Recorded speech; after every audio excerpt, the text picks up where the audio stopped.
سارعي للمجد والعليا، مجدي لخالق السماء،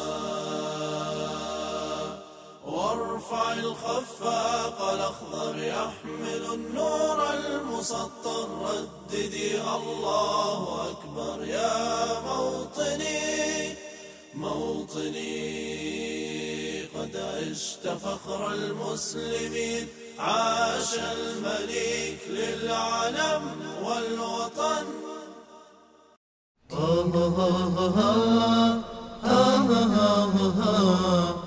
السلام عليكم ورحمة الله وبركاته. بكل بساطة وبدون تكلف، هذه رسالة لكل مواطن، لكل مقيم، لكل وافد، لكل زائر، لكل شخص على أرض المملكة العربية السعودية. يا شباب يا بنات، اليوم الوطني راح يكون يوم 17/11/1434 من هذا العام. كل اللي أتمناه منكم ومن نفسي أكيد قبلكم إنه إحنا نحتفل هذا اليوم بشكل إحنا نفتخر فيه بأنفسنا ويفتخر فينا الوطن. أول سؤال راح يجي منكم، كيف ممكن نحتفل؟ في أفكار وفي تغريدات انكتبت وانعرضت وتناقش الموضوع في تويتر ويمكن في وسائل ثانية، إنه إحنا كيف نحتفل بشكل صحيح، بشكل سليم، بشكل ينفع ويرفع البلد، بشكل ينفعنا ويرفعنا إحنا ونكون فخورين والكل يكون فخور فينا. هذه هي الرسالة اللي أبغى أوصلها لكم. بلاش يكون في أذية، بلاش تكون في إساءة، بلاش يكون في تقصير، بلاش نفرح بشكل ما له أي معنى، بشكل نحس إنه ضيعنا في الأخير وقتنا فيه وما في أي إنجاز يذكر. خلونا نغير، وبلاش نقعد نقول الشقيري راح وتعب والشعب ما منه فايدة ولا يمكن نتغير. لا، ممكن نتغير. في شباب وبنات اللي كتبوا التغريدات، وأنا وإنت واللي تسمعونا كلكم، يعني إن شاء الله بإذن الله تكونوا معانا وتكونوا منهم، وإنتم بإذن الله جيل التغيير. لما تغرد بتغريدة، لما تصل بودكاست، لما تكتب في الواتساب، لما تكتب في الفيسبوك، لما تنزل صورة في الانستغرام، شيء إيجابي، شيء ممكن تكون أنت صاحب الرسالة وممكن أنت تكون سبب التغيير. بس خليك متفائل وتحمس شوية وشوف هذه الأفكار اللي أنا راح أرسلها راح تنعرض الآن لكم. وأتمنى من نفسي، من الجميع، من كل شخص يسمعني، إنه إحنا نبادر.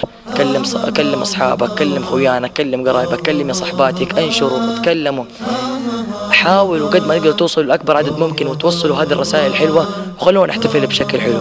بلاش نوقف عند الإشارات ونعطل الناس وجنب المستشفيات وإزعاج وكبار سن وناس تعبانين وناس مريضين وناس يعني العالم كله، يعني في أماكن كثيرة وفي أماكن، يعني خلونا نفرح بشكل حلو، خلونا نفرح بشكل إيجابي. بلاش عند الإشارات ونوقف ونفحط وما أدري كيف وأصوات الأغاني مرتفعة. هذه بعض الأفكار شوفوها، ويا رب عساها تفيدكم، وإن شاء الله يكون يوم وطني نفتخر فيه جميعا. وكل عام والمملكة العربية السعودية والأمة العربية والإسلامية بخير بإذن الله. السلام عليكم ورحمة الله وبركاته. هذه هي الرسائل وهذه الأفكار، استمتعوا بها.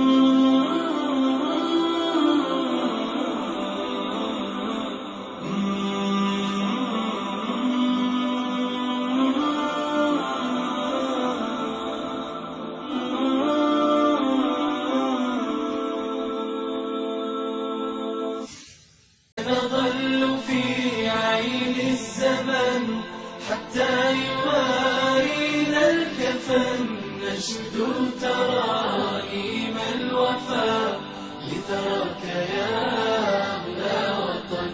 سنظل في عين الزمن حتى يوارينا الكفن، نشد ترانيم الوفاء لثراك يا أغلى وطن. نقش على صدر الكفاح يروي لنا قصص النجاح، فرح ترقرق دمعة وتبسم في الثغر لاح.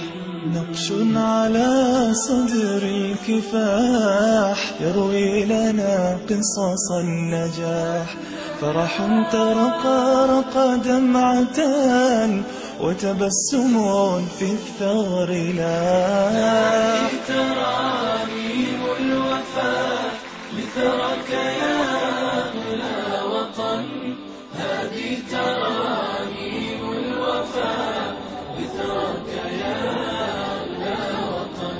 وطني أتيتك أرتدي نورا سيرسم لي غدي، لأرد فضلك جاهدا وأمد يا وطني يدي. وطني أتيتك أرتدي، نورا سيرسم لي غدي، لأرد فضلك جاهدا وأمد يا وطني يدي. ترانيم الوفاء لثراك يا أغلى وطن، هذه ترانيم الوفاء لثراك يا أغلى وطن.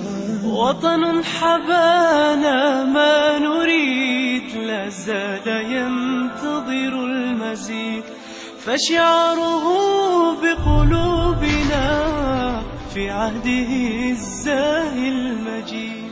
وطن حبانا ما نريد، لا زال ينتظر المزيد، فشعاره بقلوبنا في عهده الزاهي المجيد.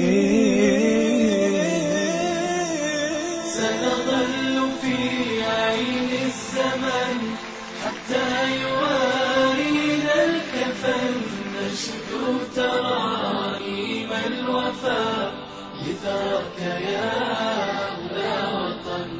سنظل في عين الزمن حتى يوارينا الكفن، نشدو ترانيم الوفاء لثراك يا أغلى وطن. سنظل في عين الزمان حتى يوارينا الكفن، نشدو ترانيم الوفاء لثراك يا